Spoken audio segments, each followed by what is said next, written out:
Local 4 News starts now with a breaking news alert. Glad to have you with us tonight for Local 4 News at 11. I'm Devin Skillian. Good evening. I'm Karen Drew in for Kimberly Gill. Breaking into our newsroom just a short time ago, we have learned from Saline police that the woman who was shot earlier today by her ex-boyfriend outside of her workplace has died. Police identified the victim as 40-year-old Amber Jo Thomas. Police say she was shot while walking to her car during a work break by her 58-year-old ex-boyfriend. One of Thomas's co-workers was also hit. The suspect crashed into another vehicle and then tried to flee the crash scene on foot. A witness stopped the suspect from fleeing until a Washtenaw County Sheriff's deputy took him into custody. So this is yet another violent attack on a woman outside her workplace.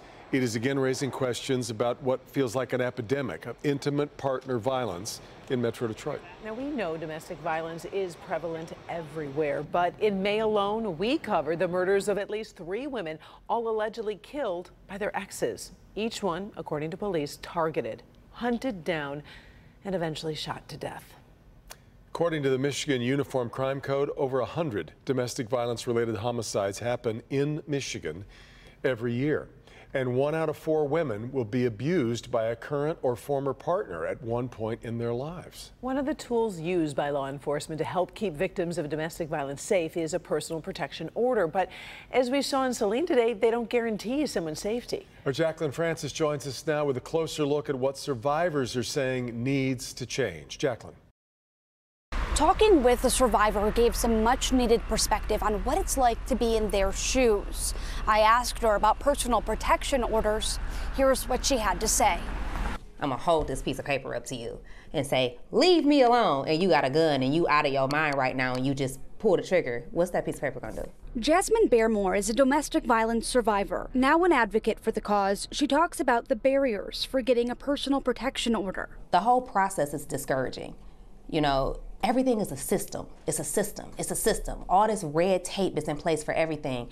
And I don't have time to deal with your red tape in your system when my life is on the line. Today, it was a 40-year-old woman whose life was on the line in Saline. She was walking to her car on break from work when police say her ex-boyfriend opened fire. The woman later died at the hospital, and her co-worker, who was also shot, is in stable condition. Police say the woman had a personal protection order against her ex, but in this case, it wasn't enough. Just to be candid, a PPO, a court order, they're not perfect, right? They don't always prevent harm from occurring tragically. Even so, the Washtenaw County prosecutor strongly encourages people to get a PPO if they feel threatened, calling it an extra layer of protection. Getting that PPO in place really provides both the court order that says that somebody needs to stay away from it, somebody needs to cease the contact that was concerning, but it also gives law enforcement more tools because if somebody does violate, they can be brought in on that criminal charge depending on the circumstances. Clearly, there's no one solution to this. The prosecutor said that there will soon be another tool available that will help in domestic violence situations, and that's red flag laws. Passed earlier this year, it'll allow family members, ex-partners, and others to seek a court order to keep guns away from people who might be a danger to themselves or others. Those laws are expected to take effect by spring of next year. Reporting in Detroit, Jacqueline Francis, Local 4. All right, Jacqueline, great job of framing a horrible problem. All right, turning now to a traffic alert. Northbound I-75 after I-696 still closed tonight after a truck caught fire during the evening drive. It was really quite the scene. Yep. Michigan State Police say this truck you're about to see was carrying hot asphalt. It caught on fire. Let's get out live now to Mara McDonald. What are you seeing right now, Mara? Karen, I see a whole lot of people who aren't going to be using I-75 north in the immediate future. Take a look behind me. These are the northbound lanes north of 696. Every single one of them is shut down right now. And really the problem out here is a twofer. So yes, you had a truck that had hot asphalt that caught on fire. Royal Oak Fire gets out here, puts the fire out, but a lot of that asphalt ended up on the freeway. That big mess has to be cleaned up. And then the second part of this issue is that the strength, the heat out of that fire, there's some question about whether the median there is still salvageable. That's something that MDOT is going to have to deal with and look at. So right now, all the northbound 75 lanes north of 696 are shut down. They look to be shut down for the foreseeable future. However, the southbound lanes, they're moving just great. Let's just hope all this mess gets cleaned up before the morning rush hour. We're live in Royal Oak tonight. I'm Mara McDonald, Local 4. All right, Mara. Now to the big national, well, in fact, international news story of the day. Former President Donald Trump sounding off while departing from the nation's capital. He says the nation has fallen into disrepair. Now, this came after he appeared in a federal courthouse not far from the U.S. Capitol building, where his supporters stormed back on January 6th following his 2020 election loss. Now, federal prosecutors are calling for him to answer for several crimes related to the events leading up to that day, including conspiring to defraud the United States and to obstruct an official proceeding.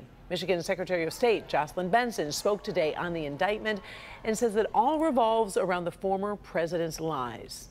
So much, if not all of what happened was because of lies about our elections. They were lies that were intended to block the will of the people from coming to fruition, and they were lies that led to violence. Today, we spoke with former U.S. Attorney Matthew Schneider, who is a Trump appointee, about what Trump's defense may look like in this case.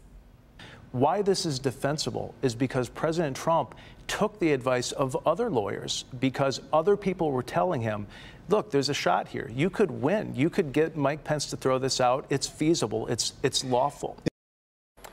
A lot of questions still to be answered here about what will happen with those co-conspirators who were named, some of whom are attorneys. Former president entered a not guilty plea today. Same thing he's done, of course, in the other criminal cases brought forward. He did speak to reporters before he left the nation's capital. Once again said the indictment is politically motivated. This is the persecution of the person that's leading by very, very substantial numbers in the Republican primary and leading Biden by a lot. So if you can't beat him, you persecute him or you prosecute him. Now, as the criminal cases against the former president develop, so does a case involving voting machines here in Michigan. Just today, a lawyer who allegedly took part in a conspiracy to seize and access voting machines after the 2020 election is now facing charges. Stephanie Lambert is the third person to be charged. Lambert faces charges related to unlawful possession of voting machines and conspiracy to access voting machines. A 12-year-old is due back in court tomorrow to face criminal charges related to an altercation on a playground. It left another girl covered in acid. It is the latest in a story we've been following from the very beginning. The attack happened on July 9th at a playground attached to Verner Elementary School in Detroit. Victim's family says after a fist fight, the 12-year-old went home and her mother gave her the acid she then allegedly threw on 11-year-old De'Ara Summers. Pre-trial hearing set for tomorrow morning. A man was found dead today, and police say his own dog may have attacked and killed him. The Livingston County Sheriff's Office says it happened in this area in Tyrone Township. That's where animal control deputies and police were attempting to make contact with the dog owner after a failed court appearance over a previous dog attack. After arriving, police located the 68-year-old dog owner behind the home along with the dog. The dog owner was dead. Police put the dog down after it became aggressive toward them. Investigators say the resident died from injuries consistent with the dog attack, but official cause of death has not been determined. U.S. Coast Guard is working around the clock to contain and clean up a diesel fuel leak from a freighter ship on Lake Michigan. The 612-foot Manitowoc started leaking just before 3 p.m. yesterday, and as of tonight, an estimated 45,000 gallons of fuel may have spilled into the water. Diesel fuel is a hazardous material that can present significant health concerns or hazards. So the public is asked to stay away from the impacted areas and do not attempt to rescue any injured wildlife. There are no known or expected impacts to drinking water at this time. Went on to say no fuel has washed up onto the shoreline at this time, but that people should report any sightings if that changes. The cause of the spill is still under investigation. All infants under 8 months of age should get a new antibody shot to protect against severe RSV, a lung-attacking virus. That's the determination of a panel of independent experts that advised the CDC on its immunization recommendations. Nirsevimab is the first product available to protect all newborns against RSV. Now, the panel voted unanimously to recommend the shot. It will be added to the CDC's childhood immunization schedule once the CDC director signs off.